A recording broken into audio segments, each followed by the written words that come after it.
எல்லாருக்கும் ஸ்தோத்திரம். கடன் தொல்லையா என்கிற தலைப்பில் இந்த மெசேஜை பேச ஏசப்பா எனக்கு பாராட்டின இந்த கிருபைக்காக நன்றி செலுத்துகிறேன். நீங்கள் நீதிமொழிகள் 22ஆம் அதிகாரம் 7வது வசனத்தை வாசிப்பீர்களானால் அங்கு பரிசுத்த ஆவியானவர் சொல்கிறாரு, கடன் வாங்கினவன் கடன் கொடுத்தவனுக்கு அடிமை. ஒன்ஸு நீங்கள் கடன் பட்டுட்டா, நீங்கள் யாருக்கிட்ட கடன் பட்டு இருக்கிறீங்களோ அவனுக்கு நீங்கள் அடிமை போல தான் இருக்கிறீங்க அப்படின்னு ஆண்டவருடைய வார்த்தை இந்த வசனத்தின் மூலியமாக தெளிவாக உங்களுக்கு சொல்லிக் கொடுக்குறது. நீங்களும் அதை ஸ்க்ரீனில் பார்க்குறீங்க. ஓகேங்களா? அப்போது கடன் தொல்லை என்பது ஒரு அடிமைத்தனம். பைபிளுடைய சட்டம் உறுதியாக சொல்லுது, நீங்கள் கடன் வாங்கிட்டா நீங்கள் யாருக்கிட்ட கடன் பட்டீங்களோ அவனுக்கு நீங்கள் அடிமை தான். அவன் உங்களை அடிமைப்படுத்துவான், கொடுமைப்படுத்துவான், அவமானப்படுத்துவான். நீங்கள் கடனை கொடுக்கலை, இன்ட்ரெஸ்ட் கட்டலை அப்படின்னு சொன்னால் அவன் தொந்தரவு கொடுப்பான். அது ஒரு கட்டு, அது ஒரு சாபக்கட்டு என்கிறதான சத்தியங்களை முதலாவது இந்த வசனம் உங்களுக்கு சொல்லிக் கொடுக்கும். ஏன்னா ஒரு சில பேர் பார்த்திங்கன்னா கடன் வாங்கும்போது அவங்களுக்கு ஒன்றுமே தெரியாது. ஏதோ குடும்ப செலவு, அவசர கடன் சொல்லி அவங்க கடன் வாங்கிடுவாங்க. ஆனால் அந்த கடத்தை வாங்கின பிறகு தான் இந்த கடன் என்பது இவ்வளோ ஒரு பிரச்சனையை குடும்பத்துக்குள்ளே உண்டாக்குது. இரவெல்லாம் தூக்கத்தை கெடுக்குது, நிம்மதி கெடுக்குது, கணவன் மனைவிக்குள்ளே சண்டையை உண்டாக்குது, பிள்ளைகளுக்கும் நமக்கும் சண்டையை உண்டாக்குது, அண்ணன் தம்பிக்கு எனக்கும் சண்டையை உண்டாக்குது, அக்கா தங்கச்சிக்கு எனக்கும் சண்டையை உண்டாக்குது. இது இவ்வளோ பெரிய ப்ராப்ளம்னு சொல்லி 100ல் 10 பேர் கடன் வாங்கின பிறகு தான் அந்த கடத்துடைய உக்கிரத்தை உணர்றாங்க. அதாவது உலகத்தில் நம்ம என்ன வேணால் செய்யலாம், ஆனால் கடன் மட்டும் வாங்கவே கூடாது. ஏன் பார்த்தீங்கன்னா கடன் தொல்லையில் பாதிக்கப்பட்டு ஒரு மாதத்துக்கு எத்தனையோ பேர் செத்து போகிறாங்க. நீங்கள் நியூஸில் பாருங்கள், பேப்பரில் பாருங்கள், டிவியில் கூட நீங்கள் அடிக்கடி பார்ப்பீங்க. இது போல் கடன் தொல்லை, குடும்பமாக இவங்க இறந்துட்டாங்க அப்படின்ற நியூஸ் வந்துக்கினே இருக்குது. அது தமிழ்நாட்டில் மாத்திரமல்ல, வெளிநாடு முழுவதும் இந்த நியூஸை நீங்கள் பார்க்கலாம். இன்னும் இந்த பக்கம் வடநாட்டில் ரொம்ப கடன் தொல்லையில் மறிக்கிறவங்க அதிகமாக இருக்கிறாங்க. ஆனால் கர்த்தர் நம்மளை ரட்சித்து நமக்கு ஒரு ரட்சிப்பின் சந்தோஷத்தை தந்திருக்கிறாரு. அப்படி இருக்கும்போது இந்த ரட்சிப்பின் சந்தோஷத்தை கூட இந்த கடன் தொல்லை அழிச்சிடும். அதனால் நீங்கள் ரொம்ப ஞானமாக செயல்படணும். ஆண்டவர் உங்களுக்கு ஒரு குறைஞ்ச வருமானத்தை தரான்னு வச்சுக்கலாம். ஒரு மாதத்துக்கு சுமார் ஒரு 15-20 தான் உங்களுக்கு மொத்த இன்கம்னு வச்சுங்க. அந்த 15-20 நீங்கள் உங்களோட குடும்பத்தை நடத்தணும். இல்லைனா உங்கள் ஊழியம் கெட்டுடும், உங்கள் ஜபம் கெட்டுடும். ஏன் நீங்கள் சர்ச்சுக்கு கூட போக முடியாத சூழ்நிலையில் தள்ளப்படுவீங்க. ஏன்னா கடன் என்பது எல்லா விதத்திலும் ஒரு பெரிய பிரச்சனையை உண்டாகும். அதனால தான் நான் ஆரம்பத்தில் சொன்னேன், கடன் என்பது ஒரு அடிமைத்தனம். ஓகேங்களா? ஆனால் இந்த அடிமைத்தனத்தில் இருக்கிற ஜனங்களை இந்த மெசேஜ் மூலியமாக கர்த்தர் மீட்டு திருப்புவார். ஏன்னா ஏற்கனவே கர்த்தருடைய கிருபையினால் நான் 90 எபிசோடுக்கு மேலே கடன் தொல்லை என்கிற தலைப்பில் மெசேஜ் பேசியிருக்கிறேன், ப்ரேயர் பண்ணியிருக்கிறேன். அதில் நீங்கள் ஒரு வேளை சப்ஸ்கிரைபராக கூட நீங்கள் இருக்கலாம், இல்லை புதுசாக நீங்கள் நம்ம சேனலுக்குள்ளே வந்திருக்கலாம். நீங்கள் நம்ம சேனலுக்குள்ளே போய் பாருங்கள். எல்லாமே கடன் தொல்லையை பற்றியே அந்த யூடியூப்பில் இருக்கிற எல்லா மெசேஜும் உங்களுக்கு அதுவே சொல்லிக் கொடுக்கும். ஒரு சில பேர், சில சகோதரிமார் சொல்கிறாங்க, சில பிரதர்மார் சொல்கிறாங்க, பாஸ்டர் நீங்கள் மெசேஜ் பேச ஆரம்பித்த பிறகு தான் கடன் என்பது ஒரு அடிமைத்தனம் புரிஞ்சிச்சு அப்படின்றாங்க. அப்போ அது வரைக்கும் ஏதோ உலகத்தில் எல்லாரும் கடன் வாங்குறாங்க, நானும் கடன் வாங்குகிறேன், எல்லாருமே இந்த பெண்கள் எல்லாருமே மகளிர் குழுவில் போய் கடன் வாங்குறாங்க, நானும் கடன் வாங்குறேன்னு சொல்லி இப்படி உலகப்போக்கெல்லாம் போயிட்டு இருந்தேன். சத்தியம்தான் இது ஒரு உபதேசம். கடன் வாங்காமல் நம்ம வாழணுன்றது ஒரு உபதேசம், அது ஒரு சத்தியம் என்பது உங்கள் ப்ரேயரை பார்த்து, உங்களோட மெசேஜை பார்த்து தான் நான் கற்றுக்கொண்டேன்னு சொல்லி நிறைய சகோதரிமாருக்கு சாட்சி கொடுத்துருக்கிறேன். அதனால் நீங்கள் மனசு இப்போ ரொம்ப வேதனையோடு, துன்பத்தோடு, வருத்தத்தோடு வாங்கின கடத்தை எப்படி அடைக்கிறது, இது ஒரு அடிமைத்தனன்னு வர சொல்கிறாரே, அப்படியே நீங்கள் கலங்கலாம். ஆனால் ஏசப்பா நல்லா கவனிங்க, அடிமைத்தனத்தின் நுகத்தை அவர் உடைப்பார். ஓகேங்களா? உங்களுடைய ஜெபம் வீண் போகாது. உங்கள் மனவேதனை ஆண்டவர் மாற்றி கடன் தொல்லையிலேருந்து ஒரு பரிபூர்ணமான விடுதலையை ஏசப்பா உங்களுக்கு தருவார். ஆனால் மனசில் நீங்கள் விசுவாசிக்கணும், என் கடன் தொல்லை மாறும் அப்படின்னு நீங்கள் மூச்சுக்கு 300 முறை சொல்லிக்கினே இருக்கணும். நீங்கள் படுத்தாலும் நடந்தாலும் உட்கார்ந்தாலும் நீங்கள் சொல்ல வேண்டியது ஒன்றே ஒன்று தான், என் கடன் தொல்லையை ஏசப்பா மாற்றுவார். கொஞ்சம் தயவுசெய்து என் அன்பு சகோதரி வாய் திறந்து சொல்லுமா, உன்னோட வாயை திறந்து ஏசப்பா என் கடன் தொல்லையை மாற்றுவார் சொல்லுமா. உன்னோட சொந்த சகோதரம் போல் உனக்கு விசுவாச வார்த்தையை அண்ணன் சொல்லித்தரேன். சொந்த அண்ணன் போல என்னை நினச்சிக்குமா, கவலைப்படாத. ஐயோ கடன் ஆயிடுச்சு, புத்தி கெட்டு நான் கடன் வாங்கிட்டேன், இந்த கடனை வாங்கின பிறகு எனக்கு நிம்மதி இல்லை, தூக்கம் இல்லை, குடும்பத்தில் ரொம்ப கஷ்டம், எங்கள் வீட்டுக்காரரும் புரிஞ்சிக்க மாட்டாரு, பிள்ளைங்க புரிஞ்சிக்க மாட்டேங்குது, என்னோடய அப்பா அம்மாவுக்கு ஃபோன் பண்ணி சொன்னால் கூட எனக்கு கடன் இருக்குது கொஞ்சம் உதவி செய்யணும்னு சொன்னால் அவங்களும் புரிஞ்சிக்க மாட்டாருன்னு சொல்லி ரொம்ப கண்ணீரோடு என் அன்பு சகோதரி அழுது கொண்டு இருக்கலாம். உனக்கு ஆறுதல் சொல்ல, தைரியம் சொல்ல ஒரு வேளை யாருமே இல்லாமல் ரொம்ப ஒட்டஞ்சி போய் கண்ணீரோடு என் அன்பு சகோதரி கதறி கொண்டு இருக்கலாம். கர்த்தர் சொல்கிறாரு, மகளே அழாத, வேதனைப்படாத, உன் துன்பத்தை மாற்றும், வேதனையை மாற்றும்னு சொல்லி அப்படியே ஆண்டவர் மன உருக்கத்தோடு கூட உனக்கு ஆண்டவர் இரக்கம் செய்வார். உன்னோட சொந்த பிரதர் போல் கர்த்தருடைய வார்த்தையை உனக்கு நான் சொல்லின்னு இருக்கேன். என்னை ஒரு சொந்த அண்ணனை நினச்சிக்குமா. உண்மையிலே உன் ப்ராப்ளம் மாறிடும். ஏன் கலங்கின்னு இருக்கிற, பெரிய மலையை தூக்கி தலைமலை வச்சுக்கின்னு கண்ணீரோடு கதற மாதிரி எதுக்கு இவ்வளோ வேதனை உனக்கு? ஒரு நொடி பொழுது ஏசப்போ உங்கள் கடன் சுமையை மாற்றுவாருமா. எதுக்காக ஆண்டவர் என்னை எழுப்பி இந்த கடன் தொல்லை என்கிற தலைப்பில் உங்களுக்கு கர்த்தருடைய வார்த்தையை சொல்ல வைக்கிறாரு? எனக்கு ஏன் அந்த பாரம் வருது, இதெல்லாம் புரிஞ்சுங்க. இது எதுக்காகனா, உங்களுடைய இருதயத்தில் இங்கே எவ்வளோ பாதிக்கப்பட்டிருக்கிறீங்க, எவ்வளோ மனவேதனை அனுபவிக்கிறீங்க, இந்த கடன் தொல்லையினால் எவ்வளோ அவமானத்தை சகிக்கிறேன்னு சொல்லி பரலோகத்தில் இருக்கிற ஆண்டவருக்கு நல்லா தெரிஞ்சிருக்கு. யூடியூப் எடுத்து பாருங்கள், ஆராதனை பாட்டுன்னு போயினே இருக்கும், நிறைய லைவ் மெசேஜ் போயினே இருக்கும். அதை ஒரு பக்கம் நோட் பண்ணி சண்டே சர்வீஸ் போவோம், உபாசம் போவோம், டெலிவரன்ஸ் ப்ரேயர் எல்லாம் போவோம். கடன் தொல்லை அப்படின்ற ஒரு தலைப்பில் ஒரு மெசேஜ் இருக்குதுன்னு சொன்னால் நம்ம சேனலுக்குள்ளே மட்டும்தான் அது இருக்கும். ஏன்னா பிரத்யேகமாக கர்த்தர் அதுக்காக நான் வேறு பிரிச்சிருக்கிறார். உலகம் முழுவதும் கடன் தொல்லையில் ஜனங்க பாதிக்கப்பட்டிருக்குது, அவங்களுக்காக நீ ப்ரேயர் பண்ணணும், அவங்களுக்கு ஆறுதல் சொல்லணும். இதுதான் என்னுடைய ஊழியம். நீங்கள் கடன் வாங்கிட்டீங்க, ரொம்ப தப்பு பண்ணிட்டீங்கன்னு சொல்லி உங்களை குற்றப்படுத்துவதற்கு கர்த்தர் என்னை நியமிக்கல. ஏற்கனவே நீங்கள் புண்பட்டு போயிருக்கிறீங்க, மனசு நொந்து போயிருக்கிறீங்க, மனசு உடைஞ்சு போயிருக்கிறீங்க.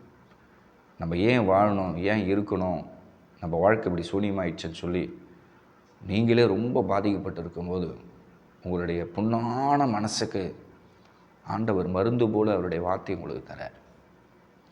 அதனால் நான் சொல்ல வேண்டிய ஒரே ஒரு விஷயம் என்ன பார்த்தீங்கன்னா, என்னுடைய கடன் சுமையை ஏன் ஏசப்பா மாற்றுவார் சொல்லுமா. என்னுடைய கடன் சுமையை, என்னுடைய கடன் பிரச்சனையை ஏசப்பா மாற்றுவார், எனக்கு அதிசயம் நடக்கும், அற்புதம் நடக்கும், ஏசப்பா என்னை சந்தோஷப்படுத்துவார் அப்படின்னு நீங்கள் உள்ளத்தில் பேசிக்கினே இருக்கணும்.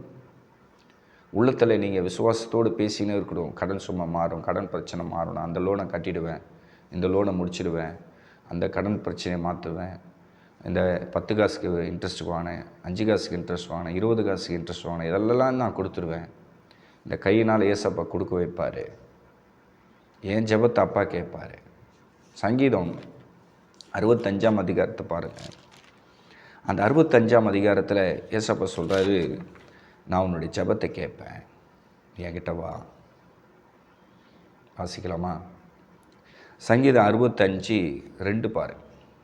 ஜெபத்தை கேட்கிறவரே, மாம்சமான யாவரும் உம்மிடத்தில் வருவார்கள். என் அன்பு சகோதரியே, என் அன்பு சகோதரனே, உன்னுடைய ஜெபம் வீண் போகாதுப்பா.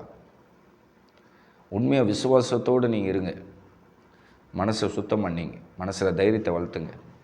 என் பிரச்சனை மாறிடும், கர்த்தர் எப்படி ஆகிலும் எனக்கு ஒரு நல்ல வருமானத்தை தந்து நான் வாங்கின கடத்தெல்லாம் நான் அடைச்சிடுவேன் அப்படின்னு இருதயத்தில் விசுவாசத்தை இந்த வசனத்துக்கு உங்களை ஒப்புவிடு.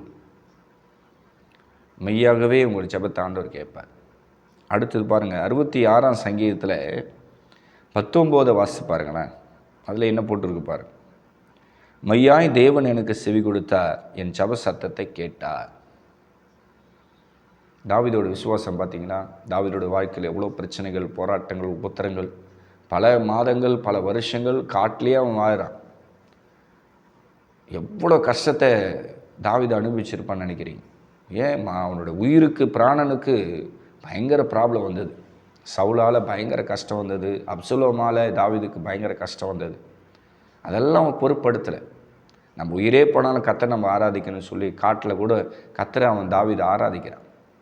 அதனுடைய பலனை அவனே சொல்கிறான்.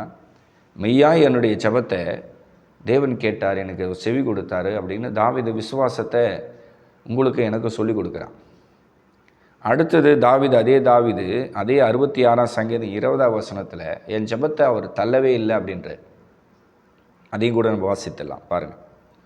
66:20 என் ஜெபத்தை தள்ளாமலும் தமது கிருபை என்னை விட்டு விலக்காமல் இருந்த தேவனுக்கு ஸ்தோத்திரம் உண்டாவதாக. கர்த்தருடைய நாமம் மகிமைப்படட்டும். இந்த விசுவாச வார்த்தைகளை பார்த்து கொண்டு இருக்கிற உங்கள் எல்லாருக்கும் நான் சொல்ல வேண்டிய ஒரே விஷயம்னா, உங்கள் கடன் தொல்லை மாறும். நீங்கள் வசனத்தை சொல்லி சொல்லி சொல்லி அறிக்கை செய்யணும். அப்படி இல்லைன்னா உங்களுக்கு எவ்வளோ கடன் இருக்குதோ அதை ஒரு ஒயிட் ஷீட்டில் எழுதிங்க. யார்கிட்ட நீங்கள் எவ்வளோ கடன் வாங்கியிருக்கிறீங்க அப்படின்னு சொல்லி ஒரு வெள்ளை பேப்பரில் எழுதிங்க. அந்த கடன் வாங்கியிருக்கிற அந்த பிரச்சனையை நீங்கள் அனுதினமும் டெய்லி நீங்கள் என்ன பண்ணணும், அந்த பேப்பர் மேலே கண்ணீர் சிந்தி அழுங்க. எனக்கு தெரிஞ்ச ஒரு பிரதர் வீட்டுடைய இஎம்ஐயை கட்ட முடியல. அவர் என்னுடைய நண்பர். அவர் ஒரு அப்பார்ட்மெண்ட்டில் ஒரு ஃப்ளாட் ஒன்று வாங்கியிருந்தார். அவர் என்ன பண்ணார், இஎம்ஐ கட்ட முடியல. பேங்க்காரன் நோட்டீஸ் ஒட்டிட்டான். வீட்டு வாசல் இருக்குது பார்த்தீங்களா, அதில் பேங்க்காரன் நோட்டீஸை ஒட்டிட்டான். அதை பார்த்தோன்னு அவருக்கு அதிர்ச்சி ஆயிடுச்சு, மனவேதனையாக ஆயிடுச்சு. அவர் அந்த அப்பார்ட்மெண்ட்டில் இருக்கிற எல்லாரும் அந்த நோட்டீஸை படிக்கிறாங்க. எவ்வளோ அவமானம் ஏற்பட்டுருக்கு யோசிப்பார். அப்போ அந்த அப்பார்ட்மெண்ட்டில் அவர் இருக்கும்போது அந்த நோட்டீஸ் அவர் ஒட்டிட்டு அதை பார்த்து பார்த்து டெய்லி வேதனைப்படுறார். பேங்க்கார் இன்றைக்கி வந்துடுவானா, நாளைக்கு வந்துடுவானா, இன்றைக்கி வந்துடுவானா, நாளைக்கு வந்துடுவானா, ஐயோ வீட்டை ஜப்தி பண்ணிட்டுருவாங்களா, நம்ம இஎம்ஐ போட்டு இது வாங்கிட்டோமே, இந்த மாதம் சரியான வேலை இல்லையே, கட்ட முடியாது போயிடுச்சே, நம்ம என்ன செய்யறதுன்னு சொல்லி அவர் ரொம்ப தவிக்கிறார். அதன் பிறகு அந்த பேங்க்காரன் ஒரு காப்பி ஒன்று கொடுத்துட்டு போயிருக்கிறான் அவர்கிட்ட. நீங்கள் குறித்த டேட்டில் அமௌண்ட் எடுத்துன்னு நீங்கள் பேங்க்கில் கட்டணும், இல்லைனா உங்கள் அக்கௌண்ட்டில் போட்டுருங்க, நாங்கள் எடுத்துக்கிறோம் அப்படின்னு சொல்லிட்டு அவன் போயிட்டான். அந்த ரிசிப்டை வச்சுக்கின்னு அப்படியே அது மேலே அப்படியே கண்ணீர் விட்டு அவர் அழுதுருக்குறார். சொன்னால் நம்ப மாட்டீங்க, அந்த எவ்வளோ கடன், ஒரு 17,200 நினைக்கிறேன். ஆமாம், 17,200 இஎம்ஐ கட்டணும். அதுவும் 3 மாதம் அந்த இஎம்ஐ பெண்டிங் இருக்குது. மொத்தம் 17,200 எவ்வளோ அப்ராக்சிமேட்டாக பாருங்கள், யாருக்குரிய 50,000க்கு எத்துமே விடும். 50,000 உடனே அவர் இஎம்ஐ 3 இஎம்ஐ கட்டியே ஆகணும், இல்லைனா பெரிய ஆபத்து. நோட்டீஸ் ஒட்டிட்டான், என்ன செய்கிறது? அவருக்கு வருமானம் ரொம்ப அந்த மாதம் தட்டுப்பாடு ஆயிடுச்சு. அப்போ அவருக்கு மனைவி பிள்ளைங்க எல்லாம் இருக்கிறாங்க அப்பார்ட்மெண்ட்டில். இது பெரிய கௌரவ குறைச்சல் ஆகிடும்ல. இந்த ஃப்ளாட் நம்பரில் இத்தனை நம்பரில் இருக்கிறவருக்கு இது மாதிரி பேங்க்கார் நோட்டீஸ் ஓட்டிட்டான்னு சொல்லி அவருக்கு எவ்வளோ ப்ராப்ளம், கஷ்டங்கள், அவமானங்கள் ஏற்பட்டிருக்கு யோசிப்பார். இதெல்லாம் அவர் பொருட்படுத்தலை. வீட்டை சுற்றி இருக்கிறவங்க கேவலமாக பேசுவாங்களே, இவங்களுக்கு இஎம்ஐ கட்ட வழி இல்லையே, பேங்க்கார் நோட்டீஸு ஓட்டிட்டானே அப்படின்னு சொல்லி அதை பற்றியெல்லாம் அவருக்கு சிந்தனை இல்லை. ஜெபம் பண்ணால் ஏசப்பா அதிசயம் பண்ணுவார், அந்த சிந்தனை தான் இருக்குது. கொஞ்ச நேரம் வருத்தப்பட்டுட்டு, கொஞ்ச நேரம் வேதனைப்பட்டுட்டு, உலகத்தில் இருக்கிற எல்லா பிரச்சனையெல்லாம் பார்த்துட்டு அவர் விசுவாசத்துக்குள்ளே வந்துட்டார். நீங்கள் இது எதுக்காக நான் சொல்ல வரேன்னா, பிறகு அவருக்கு நடந்த அதிசயத்தை உங்களுக்கு சொல்கிறேன். இதை எதுக்காக நான் சொல்ல வரேன்னா, ஐயோ நம்மளுக்கு கடன் ஆச்சு, இங்கே அவமானம் ஆயிடுச்சு, அங்கே அவமானம் ஆச்சு, தெருவெல்லாம் கடங்காரன் கத்திட்டான், வீட்டு வாசல் கெட்ட வார்த்தை பேசிட்டு போயிட்டான், நம்ம ஏன் உயிரோடு இருக்கணும், பேசாமல் நம்ம மறிச்சிடலாம் அப்படின்ற ஒரு பொல்லாத யோசனை உங்களுக்கு வந்துடக்கூடாது. ஏன்னா ஒரு சில பேருக்கு அவமானம் ஏற்பட்டால் அடுத்த நிமிஷமே மரணத்தை தேடிப்பாங்க. அவமானம் ஆயிடுச்சு, இனிமேல் தலை காட்ட முடியாது, நம்ம வாழ்ந்து பிரயோஜனம் கிடையாது, நம்ம கடன் பிரச்சனை சரியாகாது, நம்ம இறந்துடலாம் அப்படின்னு சொல்லி லெட்டரெல்லாம் எழுதி வச்சுட்டு சூசைட் பண்ணி சாவறவங்களாம் நிறைய பேர் இருக்காங்க. அவங்களுக்கு தான் இதை மெயினாக நான் சொல்கிறேன். நல்ல கவனிங்க, மரணம் ஒரு தீர்வு ஆகாது. கடன் தொல்லை இப்போ நீங்கள் மறிச்சிடுறீங்கன்னு வச்சுக்கலாம், உங்களுடைய பிள்ளைகளுடைய நிலைமை என்ன? நீங்கள் இப்போ கடன் தொல்லை ஏற்பட்டுன்னு சொல்லி உங்கள் உயிரை மாற்றிக்கிறீங்கன்னு வச்சுக்கலாம். இப்போ உங்கள் பிள்ளைகளுடைய ப்ராப்ளம் என்ன? அவன் கடன் கொடுத்தவன் 2-3 மாதம் நீங்கள் இறந்த பிறகு 2-3 மாதம் அவன் வந்து அமைதியாக இருப்பான். அதுக்கப்புறம் என்ன பண்ணுவான்? ப்ரெஷர் கொடுப்பான் குழந்தைங்களுக்கு. அந்த குழந்தைங்க அப்போ உங்களால் சாகணுமா? சொல்லுங்கள். இப்போ மரணம் ஒரு தீர்வாகாது. அப்போது சாகணும்னு பார்த்தா உலகத்தில் இருக்கிற எல்லாருமே மறிக்கணுமே. எல்லாருக்கும் கடன் பிரச்சனை இருக்குது. ஏன் இந்திய தேசமே வந்து எத்தனையோ லட்சம் கோடி வந்து கடத்தல் தான் இருக்குது. உலகத்தை ஆள்றவங்களுக்கு அது நல்லா தெரியும். அப்படி இருக்கும்போது இந்த கடன் என்பது ஒரு அடிமைத்தனம், அது ஒரு சாபக்கட்டு, அது ஒரு பிசாஸ்கிரிய. இதை ஜபத்தில் தான் விரட்டி அடிக்க முடியும். அதனால தான் நான் ஏற்கனவே இந்த அப்பார்ட்மெண்ட்டில் இருந்தவருடைய சாட்சியம் உங்களுக்கு சொல்லின்னு வரேன். அவரோட அப்பார்ட்மெண்ட்டில் இருக்கிற ஒவ்வொரு குடும்பம் ஒரு மாதிரி அவர் பேசுது. அவர் அதெல்லாம் பொருட்படுது. அவர் பாட்டு அந்த பேங்க்காரன் கொடுத்த அந்த ரிசிப்டை வச்சுக்கிடு அந்த பேப்பர் மேலே அப்படியே கண்ணீர் சிந்து ஜெபிக்கிறேன். கண்ணீராக கொட்டுது. கர்த்தர் செய்த மிராக்கிள் என்ன தெரியுமா? அவர் ஒரு உலகத்தாருங்கிட்ட வேலை செய்கிறார். அதாவது இந்த சேடுங்க பார்த்தீங்களா, இந்த டைல்ஸு மார்பெல்லாம் விற்பாங்க பார்த்தீங்களா, பெரிய பெரிய குடோன் ஃபேக்ட்ரியெல்லாம் வச்சுருக்கக்கூடிய ஒரு சேடுக்கிட்ட அவர் வேலை செய்கிறார். இந்த விஷயம் வந்து ஓனருக்கு தெரியுது. இந்த அப்பார்ட்மெண்ட்டில் இருக்கிற கிறிஸ்துவருடைய காரியம், வீட்டு காரியம், இந்த மாதிரி பேங்க்காரன் நோட்டீஸ் ஒட்டி வீட்டை வந்து இன்னும் கொஞ்ச நாள் ஜப்தி பண்ணுறோம் போல் இந்த மெசேஜ் வந்து அந்த ஓனருக்கு போகுது. அந்த ஓனர் வந்து ஒரு சேடு, ஆண்டவர் அறியாத மனுஷன், நல்லா பணம் வச்சுன்னுக்குது. அப்போது நம்ம கம்பெனியில் வேலை செய்கிற இந்த சர்வெண்ட்டுடைய வீடு வந்து இது போல் நோட்டீஸ் ஒட்டி இது மாதிரி இருக்குது அப்படின்னு சொல்லி அவர் கேள்விப்பட்டு அவரு மனசு வேதனைப்படுறார். பாருங்கள், இவர் இங்கே கண்ணீர் விட்டு ஜெபம் பண்ணுறாரு. உலகத்தானுடைய இருதயத்தில் துக்கத்தை ஆண்டவர் உண்டாக்கி, வேதனை உண்டாக்கி, ஒரு மேலே ரொம்ப பாசத்தை உண்டாக்கி, ஏசப்பா என்ன பண்ணுறார்? இந்த 3 இஎம்ஐ பெண்டிங் இது பார்த்தீங்களா, 17,000 17,000 17,000 சில்லற. இப்போ இந்த 3 அந்த இஎம்ஐ பெண்டிங்கை ஒரே ஒரு செக்கு போட்டு மறுநாள் கையில் அவருக்கு வேலைக்கு போகும்போது கையில் கொடுக்குறார். இதை கொண்டு போய் 3 இஎம்ஐயை பேங்க்காரனு கட்டு. சிரிக்கிறாரு. இப்போ இவர் பயங்கர சந்தோஷப்படுறாரு. ஆண்டவர் பாருங்கள் எவ்வளோ மிராக்கல் பண்ணுறார். ஓகேங்களா? அப்படி இருக்கும்போது ஆண்டவர் உங்களுக்கு ஒரு அதிசயத்தை செய்ய மாட்டான்னு நினைக்கிறீங்களா? சொல்லுமா என் அன்பு சகோதரி, கண்டிப்பாக ஏசப்பா உன்னுடைய ஜெபத்தை கேட்டு உனக்கு அற்புதம் பண்ணுவாருமா. அதனால் நம்மளுக்கு கடன் ஆயிடுச்சு, அவமானம் ஆயிடுச்சு, கடன்காரன் வீட்டு வாசல் வந்து கத்திட்டான், கெட்ட வார்த்தை கேட்டுட்டான், நம்மளுக்கு ஏன் நம்ம இந்த ஜென்மத்தை நம்ம வச்சுன்னு இருக்கணும், பேசாமல் குடும்பம் செத்துடலாம் போல் அப்படின்னு சொல்லி தவறான முடிவு எடுக்கக்கூடாது. ஏன்னா கர்த்தருடைய பிள்ளைகள் யாரை வந்து கடன் தொல்லையில் மறித்து போய் நரகத்துக்கு போயிடக்கூடாது. ஏசப்பா அதை பார்த்து ரொம்ப ரொம்ப துக்கப்படுவார். நீங்கள்லாம் சந்தோஷமாக இருக்கணும், ஆசீர்வாதமாக இருக்கணும், நீங்கள் ரொம்ப பிளெஸ்ஸிங்காக இருக்கணுன்றது தான் ஆண்டோடைய விருப்பம். நீங்கள் கொஞ்சத்தில் நீங்கள் வந்து ஒரு தவறான முடிவு எடுத்துகிட்டு நீங்கள் அப்படி இப்படின்னு விசுவாசத்தை விட்டுட்டிங்கன்னா பிசாசு உள்ளே பூந்துடும். அதனால் பிசாசுக்கு இடம் கொடுக்காது. கர்த்தர் சொல்கிறாரு, நீ அநேக ஜாதிகளுக்கு கடன் கொடுப்ப. உபாகம் 28:12 எடுத்து பார்த்தீங்கன்னா, நீ அநேக ஜாதிகளுக்கு கடன் கொடுப்ப, நீயோ கடன் வாங்க மாட்ட. கடன் இல்லாத ஒரு வாழ்க்கையை கர்த்தர் உங்களுக்கு தருவார். அதுதான் எதிர்பார்க்குறீங்க. நான் சொல்லட்டுங்களா, உங்களுக்கு எதனால் கடன் ஏற்பட்டது? குடியிருக்க நீங்கள் வீடு கட்டினீங்க, அதனால் கடன். ஒரு பிஸ்னஸ் பண்ணிங்க, அந்த பிஸ்னஸில் லாஸ், கடன். உங்கள் பிள்ளைகளை படிக்க வச்சிங்க, அதனால் கடன். உங்கள் பிள்ளைகளை கல்யாணம் பண்ணி கொடுத்தீங்க, அதனால் கடன். உங்கள் பிள்ளைகளுக்கு சில நல்ல காரியங்களை செய்கிறதுக்காக சில கடன்களை வாங்கினீங்க. ஒரு பேரன் பிறக்கிறான், ஒரு பேத்தி பிறக்கிறான்னா ஒரு ஆயா தாத்தா போய் அந்த இடத்துல சும்மா நிற்க முடியுமா? அந்த பேர குழந்தைக்கு அந்த பேத்திக்கு ஏதாவது நகை போடணும், சீர் செய்யணும் அப்படின்னா தான் அந்த வாழ போகிற அந்த பொண்ணு வீட்டில் நம்மளை மதிப்பாங்க. நல்லா உங்கள் சூழ்நிலை ஆண்டவர் அறிஞ்சிருக்கிறார். வயசான காலத்தில் இன்றைக்கி நகை ரேட்டுக்கு நீங்கள் வாங்கி உங்கள் பேர குழந்தைக்கு பேத்திக்கு போட முடியுமா? கடன் வாங்கி தான் ஆகணும், வேறு வழி கிடையாது. அதை வந்து நான் நியாயப்படுத்தலை. இந்த உலகத்தில் வேறு வழி கிடையாது. நம்ம பிள்ளைகளை கௌரவப்படுத்தணுன்றதுக்காக நம்ம கை நீட்டி கடன் வாங்க வேண்டிய சூழ்நிலை இருக்குது. ஏன்னா எனக்கே 3 பெண் குழந்தைங்க இருக்குது. எனக்கே வந்து 3 பெண் குழந்தைகள் இருக்குது. அதனால் உங்கள் பாரம், உங்கள் கஷ்டம் எனக்கு தெரியும். குறிப்பாக அந்த வயசானவங்க ரொம்ப மனவேதனையோடு இருப்பாங்க. ஐயோ, நம்ம பிள்ளைங்களுக்கு ஒன்றும் கொடுக்க முடியலையே, நம்ம பேர குழந்தைகளுக்கு ஒன்றும் கொடுக்க முடியலையே, பேத்திகளுக்கு ஒன்றும் கொடுக்க முடியலையே, நான் என்ன செய்வேன்னு சொல்லி பல பேர் கலங்கி கொண்டு இருக்கிறேன். வயதான தம்பதிகளோடு கர்த்தர் இன்றைக்கு இடைப்படுறேன். முதிர்வையில் நீங்கள் கனி தந்து பசுமையும் புஷ்டியுமாக இருக்கிறவர்களுக்கு ஆண்டவர் உங்களை ஆசீர்வதிப்பாருமா. ஓகேங்களா? கவலைப்படாதீங்க.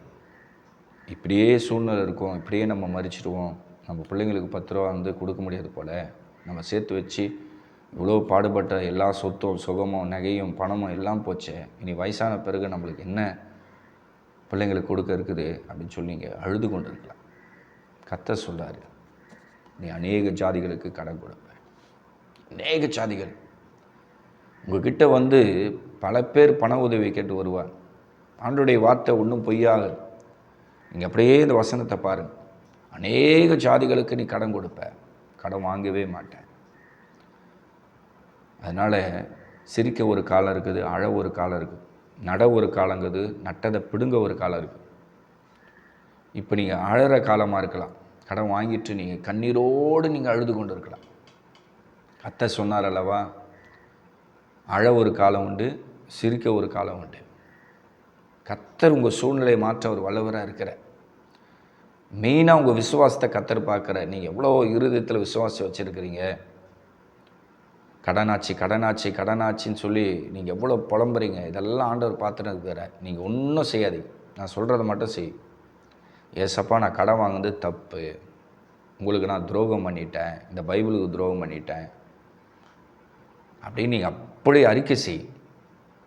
அப்படியே கண்ணீரோடு கதறி அழுங்க. ஏசப்பா, நான் தெரிஞ்சோ தெரியாமலோ போய் கடன் தொல்லையில் மாட்டிக்கினேன், எனக்கு லட்சக்கணக்கில் கடன், கோடிக்கணக்கில் கடன், எனக்கு உதவி செய்ய யாருமே இல்லை, நான் அப்படியே உடஞ்சி போய் நொறுங்கி போய் கண்ணீரோடு தவித்து கொண்டு இருக்கிற ஆண்டவரே, நீர் என் ஜெபத்தை கேட்டு என்னை ஆசீர்வதிக்கணும்னு சொல்லி உங்களை எத்தனை பேர் தேவ சமூகத்தில் அப்படியே பாரப்பட்டு ஜெபிக்கிறீங்களோ, உங்களோட ஜெபத்தை கண்டிப்பாக கர்த்தர் கேட்பார். 128 சங்கீதம் 2வது வசனம் என்ன சொல்லுது நல்லா பாருங்க. உன் கைகளின் பிரயாசங்களை நீ சாப்பிடுவ, உனக்கு பாக்கியமும் நன்மை உண்டாயிருக்கும். உங்கள் வருமானத்தை கொண்டு நீங்கள் சாப்பிட்டு திருப்தி அடைந்து ஒரு 10 ரூபா உங்கள் சந்ததிக்கு நீங்கள் சேர்த்து வைக்கிற அளவுக்கு ஆண்டவர் பிளஸ்ஸிங்கை உண்டாக்குவார். உங்கள் கையில் இருக்கிற எல்லா சாபக்கட்டு, எல்லா தரித்திரக்கட்டும் உடையும். உங்கள் கையில் இருக்கிற எல்லா சாபக்கட்டை கர்த்தர் உடைக்க வல்லவராக இருக்கிறார். உங்கள் கடன் சுமைக்காக நான் இப்போ ஜெபிக்க போகிறேன். நான் காண்பித்த ஒவ்வொரு வசனத்தை நீங்கள் எழுதி வச்சுக்கணும். உங்களுடைய ஜெப குறிப்பை ஒரு பக்கம் எழுதி வச்சுக்கணும். மறுபக்கம் நீங்கள் யாராருக்கிட்ட கடன் வாங்கியிருக்கிறீங்களோ அவங்களுடைய பேர் முதல் கொண்டு அவங்களுக்கு எவ்வளோ நீங்கள் அசல் கொடுக்கணும், எவ்வளோ இன்ட்ரெஸ்ட் கட்டணும், எத்தனை காசுக்கு யாராருக்கிட்ட எவ்வளோ இன்ட்ரெஸ்ட் வாங்கியிருக்கிறீங்க அப்படின்னு அப்படியே ஒரு ஒயிட் ஷீட்டில் தெளிவாக எழுதுங்கன்னு. அந்த ஒயிட் ஷீட்டு மேலே அப்படியே கண்ணீர் சிந்தி அழுங்க. ஏசப்பா, நான் இத்தனை பேருக்கு கடன் கொடுக்கணும், லோன் கட்டணும், அது பேங்க்காக இருந்தாலும் சரி, ப்ரைவேட் பேங்க்காக இருந்தாலும் சரி, கவர்மெண்ட் பேங்க்காக இருந்தாலும் சரி, இல்லை ஜுவல்ஸு நகை கடனாக இருக்கட்டும், இல்லை மகளிர் சுய உதவி கடனாக இருக்கட்டும், எதுவாக இருந்தாலும் நீங்கள் யாராருக்கிட்ட நீங்கள் கடன் வாங்கிக்கிறீங்க எல்லாம் ஒரு லிஸ்ட்டு போட்டு எழுதிக்கணும். நீங்கள் ஜெபிக்கிற அந்த இடத்துல உட்காந்துக்கணும். நீங்கள் அந்தரங்கத்தில் பார்க்குற பிதாவை நோக்கி கண்ணீரோடு சத்தமிட்டு அழுது ஜெபிங்க. அப்போ ஆண்டவர் உங்கள் ஜெபத்தை ஒரு நாள் இல்லைன்னா ஒரு நாள் கண்டிப்பாக கேட்பார். நீங்கள் பாவ மன்னிப்பை கேட்டுக்கினே இருங்க. ஏசப்பா, மன்னிச்சிருங்க மன்னிச்சிருங்க மன்னிச்சிருங்க மன்னிச்சிருங்க. ஒருவேளை உங்கள் வீட்டுக்காரர் கடன் வாங்கிட்டு இருக்கிறான்னு வச்சுக்கலாம். உங்களுக்கு தெரியாமல் கடன் வாங்கிட்டார், இப்போ தெரிஞ்சு போச்சு உங்களுக்கு. உடனே இதை நீங்கள் பெரிய பிரச்சனை ஆகிடக்கூடாது. நீங்கள் என்ன பண்ணணும்னா, ஏசப்பா, எங்கள் வீட்டுக்காரர் எனக்கு தெரியாமல் கடன் வாங்கிட்டார், அது தப்பு தான், நான் மன்னிச்சிட்றேன், அவரை நீங்கள் மன்னிச்சிருங்க அப்படின்னு சொல்லி நீங்கள் உங்கள் வீட்டுக்காரருக்கு சப்போர்ட் பண்ணணும். உன்னால் தான் கடன் ஆச்சு, உன்னால் தான் கடன் ஆச்சு, உன்னால் தான் கடன் ஆச்சுன்னு சொன்னீங்கன்னா குடும்பத்தில் ஆசீர்வாதம் வராது. சில சகோதரி மாருங்க புருஷனை திட்டிக்கினே இருப்பாங்க. ஒரு சில பிரதர்ஸுங்க வந்து இவ கை கால் சும்மாவே இருக்காது, எப்போ பார்த்தாலும் எங்கன்னா கடன் வாங்கிடுவா, இவளுக்கு குடும்ப கௌரவம் என்ன தெரியாதுன்னு சொல்லி சில ஆண்கள் பெண்கள் அப்படியே குற்றப்படுத்தினே இருப்பாங்க. ஏன்னா கணவனுக்கு தெரியாமல் இந்த அம்மா வாங்கிட்டு இருக்கும். இந்த சகோதரி வாங்கினால குடும்பத்தில் பெரிய பிரச்சனை குழப்பம் உண்டாங்க. சரி, இப்போது ஒரு தெளிவான ஒரு முடிவு எடுத்து நீங்கள் ஆண்டவர் பக்கம் வந்துடுங்க. வீட்டுக்கார் தெரியாமல் புருஷன் கடன் வாங்கியிருந்தாலும் சரி, புருஷனுக்கு தெரியாமல் பொண்டாட்டி கடன் வாங்கியிருந்தாலும் சரி, ரெண்டுமே தப்பு தான். ஒருத்தருக்கு ஒருத்தர் தெரியாமல் வாங்கிட்டு இப்போ தெரிஞ்சு போன பிறகு சண்டை போட்டுக்கிறதும் வேஸ்ட்டு தான். இதனால் எந்த பிரயோஜனம் கிடையாது. உங்களுக்குள்ள வாக்குவாதம், சண்டை முத்தி போய் குடும்பத்தில் சமாதானம் கெட்டுடும். நீங்கள் ஜெபத்துக்கும் நீங்கள் போக முடியாது, சர்ச்சுக்கும் போக முடியாது, திருவிந்து எடுக்க முடியாது, எல்லா பக்கம் ப்ராப்ளம் ஆகிடும். போனது போட்டோம். நீங்கள் இப்போ என்ன பண்ணணும், ஏசப்பா எங்கள் வீட்டுக்கார் எனக்கு தெரியாமல் கடன் வாங்கினார், அவரை மன்னிச்சிருங்க அப்படின்னு பெண்கள் ஜெபிக்கணும். இப்போ ஆண்கள் என்ன பண்ணணும், என் பொண்டாட்டி எனக்கு தெரியாமல் அவள் கடன் வாங்கிட்டான், ஆண்டவர் அதை நீங்கள் மன்னிச்சிருங்க அப்படின்னு உங்களுக்கு ஆண்டவர் ஒரு கட்டு உடச்சி உங்களுக்கு ஒரு விடுதலை தருவார். கடன் தொல்லேருந்து ஃபுல்லாக நீங்கள் வெளியே வந்துடலாம். ஒருவேளை பெற்றவங்களை ஏமாற்றிட்டு பிள்ளைங்க கடன் வாங்கிட்டு இருந்தால் கூட அதையும் ஆண்டவர் மன்னிக்க வல்லவராக இருக்கிறார். ஏசப்பா அந்த பூமியில் இருக்கும்போது சொன்னார், மனுஷன் செய்கிற எந்த பாவமும் எந்த தூஷணமோ அது அவனுக்கு மன்னிக்கப்படும் சொல்லிட்டார். ஆனால் பாவம் மன்னிப்பை கேட்காத பட்சத்தில் மன்னிக்கப்படாது. உங்களுடைய கடன் பிரச்சனை மன்னிக்கப்படாது. தெளிவாக உங்களுக்கு சொல்லிடுறேன். என் அன்பு சகோதரியே, உன்னோட சொந்த சகோதரன் போல் கர்த்தருடைய வார்த்தையை ஒரு கவுன்சிலிங் போல் சத்திய உபதேசமாக ஆண்டுடைய ஆலோசனை உனக்கு சொல்லின்னு இருக்கிறோமா, வேதனைப்படவே கூடாது. யாரையும் குற்றப்படுத்தாதீங்க. உங்கள் இருதயத்தை நீங்கள் குற்றப்படுத்திக்காதீங்க.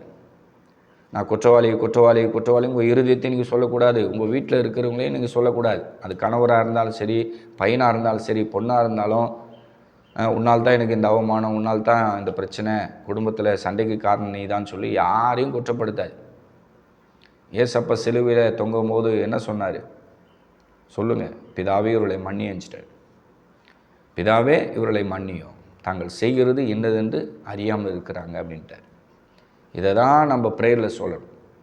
நீங்கள் ஒருத்தர் மேலே கோபம், வைராக்கியத்தை வச்சுக்கணும். இவங்களால் தான் கடன் ஆச்சு, வீட்டுக்காரர்கள் தான் ஆச்சு, பையனால் தான் ஆச்சுன்னு சொல்லி நீங்கள் உட்குற கோபமாக இருந்து நீங்கள் கண்ணீரோடு ஜெபம் பண்ண கூட உங்கள் ஜெபம் கேட்கப்படாது. எல்லாரையும் மன்னிச்சிருங்க. தெரிஞ்சு வாங்கினீங்களா, தெரியாமல் வாங்கினீங்களா, நீங்கள் கடன் வாங்கினீங்களா, அவங்க ஃப்ரெண்டு எடுத்து போய் கடனில் மாட்டி விட்டுச்சா, சில நண்பர்கள் எடுத்து போய் கடத்தில் தள்ளிடுவாங்க உங்களை. இப்படியெல்லாம் பல ப்ராப்ளம் இருக்குது. கடன் சுமை ஏற்படுவதற்கு பல வழிகள் பிசாசு ஏற்படுத்தி கொடுக்குது. நீங்கள் நிம்மதியாக இருக்கக்கூடாது. நீங்கள் சாப்பிட்டு நிம்மதியாக தூங்கி கர்த்தரை ஆராதிக்கவே கூடாது. அன்றைக்கி எப்படி எகிப்து தேசத்தில் பார்வோன் இஸ்ரவேல் ஜனங்களை எப்படி வேலை செய்ய சொல்லி கொடுமைப்படுத்தி அடிமைப்படுத்தி வச்சுருந்தானோ, அதுபோல் இந்த கடன் என்பது உங்களுக்கு எப்படி ஏற்படுது, எந்த வழியில் கடன் ஏற்படுது ஒன்றுமே புரியாது. நல்லா ஜெபிக்கிறவங்கள குறி வச்சு தான் பிசாசு இதெல்லாம் செய்யுது.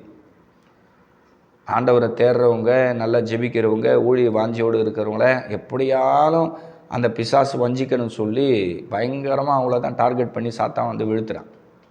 ஆனால் சாத்தானுடைய சதி திட்டத்திலிருந்து, அவன் சூழ்ச்சியிலிருந்து கர்த்தர் இன்றைக்கு உங்களை விசுவாசத்தின் பக்கம் திருப்புறார்.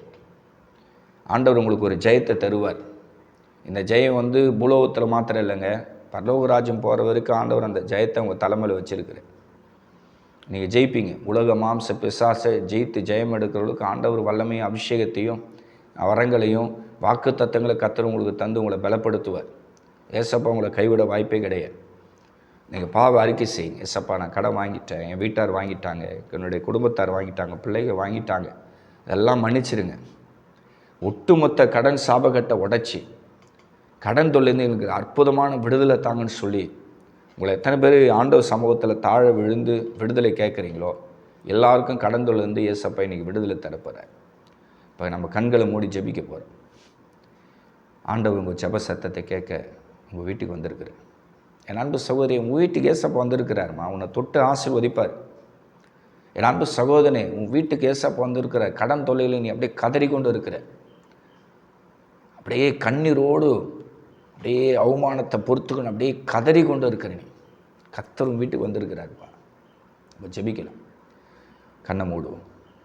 எங்களை அதிகமாக நேசிக்கிறதான அன்பின் ஆண்டவரே, உபாகமம் 28ஆம் அதிகாரம் 12வது வசனத்திலே நீங்கள் சொன்னீங்களா ஆண்டவரே, நீ அநேக ஜாதிகளுக்கு கடன் கொடுப்ப, நீ கடன் வாங்க மாட்ட, நீ என் பிள்ளை என்று சொல்லி நீங்கள் அந்த இடத்துல ஆவியானவர் பேசியிருக்கிறீங்க. அப்பா, கடன் தொல்லையில் கதறி கொண்டு இருக்கிற என் அன்பு சகோதரிகளுக்காக, என் அன்பு சகோதரமார்களுக்காக நான் ஜெபிக்கிறேன் ஆண்டவரே. இதற்காகவே நீர் ஆண்டவரே இந்த ஊழியத்துக்கு என்னை ஏற்படுத்தியிருக்கிறீங்க. கடன் தொல்லையில் பாதிக்கப்பட்ட ஜனங்களுக்காக சுவிசேஷம் சொல்லி அவர்களுக்கு வேண்டிய கவுன்சிலிங்கை கொடுத்து அவங்கள பலப்படுத்தி அவங்கள காயம் கட்டி ஒரு நல்ல சமாரியன் செய்ய வேண்டிய அனைத்து ஊழியங்களையும் என்னை வைத்து பரிசுத்த ஆவியான் செய்து கொண்டு இருக்கிறேன். உலகம் முழுவதும் ஆண்டவரே இந்த மெசேஜ் ஆண்டவரை ஜனங்கள் பார்த்து தங்களுடைய குறைகளை அவங்க உணர்ந்து, தங்களுடைய பாவத்தை உணர்ந்து பாவ அறிக்கை செய்து உமோடு கூட ஒப்போர் ஆகிற ஒவ்வொரு ஆத்துமாக்களையும் நீங்கள் ஆண்டவர் இன்றைக்கு கண்ணோக்கி பாருங்கப்பா. ஒவ்வொரு சகோதரிமார்களை நீங்கள் ஆசீர்வதிக்கணும், ஒவ்வொரு சகோதரமார்களை ஆசீர்வதிக்கணும். வீடு கட்டி கடன், ஆண்டவரே படிக்க வச்சதால் கடன், கல்யாணம் பண்ணதால் கடன், பேரன் பேத்திக்கு சீர் செஞ்சதால் கடன், அண்ணன் தம்பிக்கு ஆண்டவர் வாங்கி கொடுத்ததால் கடன், அக்கா தங்கச்சிக்கு ஆண்டவர் நல்லது செய்ய போய் இதில் கடத்தில் மாட்டின்னு இருக்கிறாங்க. சொந்தமாக தொழில் செய்து நிறைய பேர் நஷ்டப்பட்டு லட்சக்கணக்கில் கோடி கணக்கில் கடன் வாங்கிட்டு கதறி கொண்டு இருக்கிறாங்க. வாழ்வாதாரம் பாதிக்கப்பட்டு குடும்ப ஆண்டவரை நிர்கதியாக நிற்கிறது. ஆண்டவரை திக்கற்றவளாக இருக்கிறாங்க. ஆண்டவரை கடன் கொடுத்து ப்ரெஷர் கொடுத்து தூஷணமான வார்த்தைகளை கேட்டு ஆண்டவரே தேவ ஜனங்களுடைய விசுவாசத்தை அழிச்சு ஆண்டவர் உடைச்சி வச்சிருக்கிறானே. ஏசப்பா, அந்த அடிமைத்தனத்தின் நுகத்திலிருந்து இன்றைக்கு ஆண்டவரே தேவ ஜனங்களுக்கு, இந்த சேனலை பார்க்கிற ஒவ்வொரு சகோதரர்களுக்கு, ஒவ்வொரு சகோதரமார்களுக்கு ஏசப்பா நீர் விடுதலை தருவீராக. விடுதலை அந்தந்த எல்லைக்குள்ளே இறங்குவதாக. இந்த யூடியூப்லேயே மெசேஜை பார்த்து கொண்டு இருக்கிற ஒவ்வொரு வீட்டுக்குள்ளே இருக்கிற சாபக்கட்டு, அந்த கடன் என்கிற பிசாசு கட்டு உடைக்கப்பட நான் செபிக்கிறேன் ஆண்டவர். ஒரு வல்லமை, ஒரு அபிஷேகம் ஆண்டவரே, கடன் தொல்லையில் பாதிக்கப்பட்டிருக்கிற ஒவ்வொருடைய ஆண்டவரே ஸ்தோத்திர வீட்டுக்குள்ள அந்த சாபக்கட்டு உடையட்டும் ஆண்டவர். அபிஷேகத்தினால நுகங்கள் உடையும் என்று சொன்னீங்க ஆண்டவரே. வல்லமை நிறைந்த வார்த்தைகளை ஆண்டவரே என் மூலியமாக நீங்கள் ஒவ்வொருவருக்குள்ள அனுப்பியிருக்கிறீங்க. இயேசுவின் நாமத்தில் நீர் ஜெபத்தை கேட்கிற தேவன், மெய்யாகவே எங்கள் ஜெபத்தை கேட்கிற தேவன், எங்கள் ஜெப சத்தத்துக்கு செவி கொடுக்கிற தேவன், எங்கள் ஜெபத்தை தள்ளாத தேவன், கிருபை எங்களை விட்டு விலக்காத தேவன். நீர் ஆண்டவரை மகிமையான காரியத்தை செய்வீரார், ஆச்சரியமான காரியத்தை செய்வீரார், அதிசயமான காரியத்தை என் தேவன் ஆண்டவரை தேவ ஜனங்களுக்கு நீ செய்யும்படியாக சொல்லிக்கிறேன் அப்பா. கர்த்தருடைய நாமத்தில் ஆண்டவரே, மன உருக்கத்தோடு கண்ணீரோடு கதறி கொண்டு இருக்கிற ஒவ்வொரு சகோதரியும் இன்றைக்கு சந்தோஷம் அடைய ஆண்டவரை, மனவேதனையில் கலங்கி கொண்டு இருக்கிற ஒவ்வொரு பிரதர்களும் ஒவ்வொரு சகோதரமார்களும் இன்றைக்கு ஆண்டவரே சந்தோஷம் அடைய நான் செபிக்கிறேன் ஆண்டவர். நீங்கள் சந்தோஷப்படுத்து, நீங்கள் பலப்படுத்து. எப்படி ஆகிலும் கடனை ஆண்டவர் அடைச்சிட்டு அவங்க சாப்பிட்டு திருப்தி அடைந்து மீதியான துணிக்கையில் எடுக்கிற அளவுக்கு ஒரு ஆசீர்வாதத்தை நீ தருவீன்னு நான் விசுவாசிக்கிறேன். நீர் இந்த ஊழியத்தை எனக்கு தந்ததுக்காக ஸ்தோத்திரம். ஆண்டவருடைய வார்த்தைகளை பேச கிருபை தந்ததுக்காக ஸ்தோத்திரம். ஆண்டவர் அநேருக்கு யூடியூப்பில் ஜெபம் பண்ண நீர் எனக்கு பாராட்டி இந்த இரக்கத்துக்காக நன்றி செலுத்து. இந்த சேனலை பார்த்து அநேகர் சாட்சி கொடுக்கணும் ஆண்டவர். ஒவ்வொருவரும் சாட்சியாக நிறுத்து. கர்த்தர் கடந்தொல்லிருந்து விடுவிச்சிட்டார் பாஸ்டர். நிறைய பேர் இயேசப்பாவுடைய நாமத்தை மகிமைப்படுத்துகிற அளவுக்கு அநேகர் சாட்சியாக நிறுத்து. அநேகர் தொலைபேசியில் சொல்லணும், நேரில் சொல்லணும், சபையில் சொல்லணும். பாஸ்டர், உங்கள் ஜெபத்தை பார்த்தேன், உங்கள் மெசேஜை பார்த்தேன், எனக்கு ஆறுதலாக இருந்தது, கடந்தொல்ல மாறன்னு சொன்னீங்களே, ரொம்ப நம்பிக்கை வந்தது, நான் உழைச்சேன், கர்த்தர் எனக்கு கிருபை தந்தார், கடந்தெல்லாம் மாறிச்சு, அநேகர் பூத்து குலுங்குற அளவுக்கு ஆசீர்வாதங்களை தாங்க ஆண்டவர். பலப்படுத்து ஆண்டவர். அடுத்த எபிசோடில் தேவ ஜனங்களுக்கு வேண்டிய ஆலோசனை கொடுக்கும், வார்த்தைகளை கொடுக்கும், வசனத்தை கொடுக்கும், ஜெபம் பண்ணுவோம். இயேசப்பா எனக்கு கிருபை தாங்க. தொடர்ந்து இந்த ஊழியத்தை உடைய கிருபையினால் செய்ய உதவி செய்யும். ஆசீர்வதி இயேசுவின் நாமத்தில் பிதாவே, ஆமென். ஸ்தோத்திரம். எல்லாருக்கும் ஸ்தோத்திரம். கர்த்தர் உங்களை ஆசீர்வதிப்பாங்க. அடுத்த தேவ செய்தியில் உங்களை சந்திக்கிறேன். உங்களுக்கு யாருக்காவது ஜெப உதவி தேவைப்பட்டால் என்னுடைய நம்பர் ஸ்க்ரீனில் போடுறேன். அதை பார்த்து நீங்கள் என்னை அழைக்கலாம், ஃபோன் பண்ணிக்கலாம், ஃபோன் பண்ணலாம், ஜெபம் பண்ணிக்கலாம். ஓகேங்களா? நீங்கள் விரும்பினால் கர்த்தரால் ஏவப்பட்டால் எனக்கு கால் பண்ணி என்கிட்ட ஜெபம் பண்ணிங்க. கர்த்தர் உங்களை ஆசீர்வதிப்பாங்க. என்னுடைய அன்பின் வாழ்த்துக்கள். அடுத்த மெசேஜில் உங்களை சந்திக்கிறேன். God bless you.